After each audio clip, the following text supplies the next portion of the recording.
soir.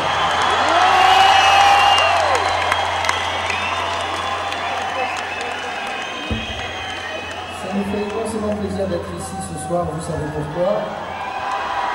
Et à ce sujet, j'ai, avant toute chose et avant qu'on joue, un petit communiqué à vous lire, c'est-à-dire que le Sous-commandant Marcos vous a envoyé un message et il faut que je vous le lise, je crois.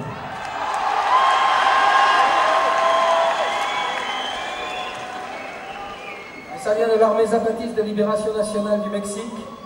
C'est daté du 24 novembre 1997 et ça vient du sous-commandant insurgé Marcos Chiapas, Mexique, un forum civil de Paris, France. Acquis de droit, c'est-à-dire nous avec vous. Nous avons appris par la presse mexicaine que le 27 novembre 1997 se tiendront à Paris un forum et un concert de soutien aux communautés indigènes rebelles du Chiapas. À la demande des villages, j'ai écrit un petit texte pour saluer l'événement. Je précise, à la demande des villages. Je demande respectueusement aux organisateurs que ce message soit lu le jour du concert, ce que j'essaye de faire.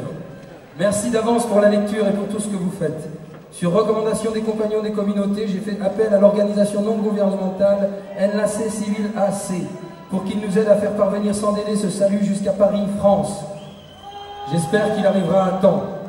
Merci à vous pour le pont qui vient de là-bas jusqu'ici et merci à Enlace Civil AC pour celui qui va d'ici à là-bas. Voilà, salut et que la musique soulage le désespoir depuis les montagnes du sud-est mexicain, sous-commandant insurgé Marcos. Ce n'est pas fini. Voilà le vrai message. Frères et sœurs, je vous écris au nom des hommes, femmes, enfants et anciens des communautés indigènes rebelles.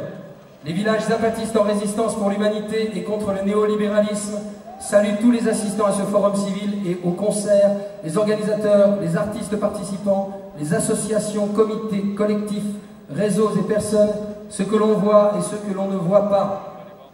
Par des mots, de la musique et de la danse, avec joie, intelligence et créativité, la France rebelle tend un pont de soutien jusqu'aux montagnes du sud-est mexicain et brandit le plus noble drapeau de la fin du XXe siècle, le drapeau de ceux qui résistent et combattent pour l'humanité et contre le néolibéralisme. Des jeunes, des femmes, des enfants, des personnes âgées, des homosexuels, des lesbiennes, des sans-papiers, des migrants, des artistes, des intellectuels, des gens de toutes les couleurs, de toutes les tailles se sont réunis aujourd'hui pour parler de leur lutte quotidienne, de leur résistance, pour rire, pour chanter, pour danser. La raison de cette joie est le soutien aux communautés indigènes qui, dans l'un des nombreux recoins du monde, résistent dignement et luttent avec courage. Aujourd'hui, vous nous redites, avec des chants et des danses, que l'oubli ne couvrira pas notre histoire à nouveau et que d'autres, hommes et femmes, qui sont nos égaux parce qu'ils sont différents, luttent et résistent dans d'autres mondes. Nous voulons vous remercier d'avoir imaginé et mené à bien cet événement. L'autre histoire, la nôtre, celle de ceux d'en bas, se tisse petit à petit par des ponts comme celui que vous élevez aujourd'hui à Paris. Un réseau intercontinental d'êtres humains conscients qu'ils méritent ont besoin d'un monde meilleur. Un réseau mondial qui résiste à la guerre néolibérale, un réseau global qui trouve en la défense de l'humanité le plus grand et le plus solide des ponts.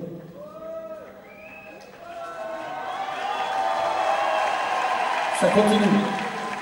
Salut frères et sœurs encore. Nous retrouvons à présent la certitude que le monde est bleu comme une orange, que le monde est grand comme vos cœurs et que cette étoile tout là-haut n'est que le reflet de celle que nous tous qui sommes vous tissons sur cette terre. Voilà, salut et que dans le réseau de demain il y ait de la place pour tous. Au nom des communautés indigènes zapatistes et depuis les montagnes du sud-est mexicain, sous-commandant insurgé Marcos, Mexique rebelle et en résistance, novembre 97.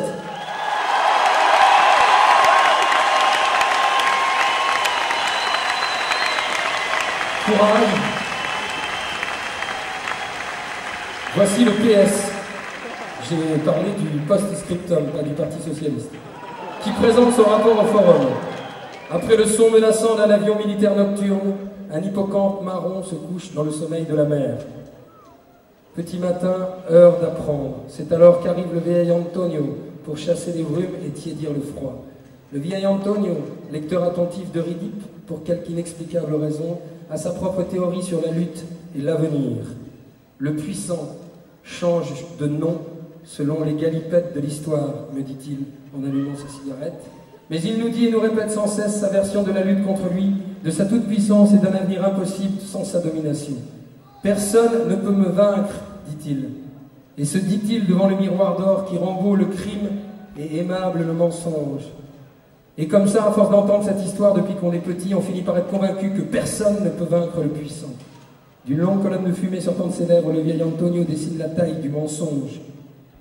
Et de la petite lueur de la cigarette allumée, il indique le poids de la vérité. Nous, ceux d'en bas, avons toujours le même nom, quels que soient les soubresauts de l'histoire. Nous, les petits, sommes personne. Là-haut, l'aube promet, et ça ne fait aucun doute, qu'après tant de nuits viendra ce qu'on appelle demain. Et là-bas, la mer dort.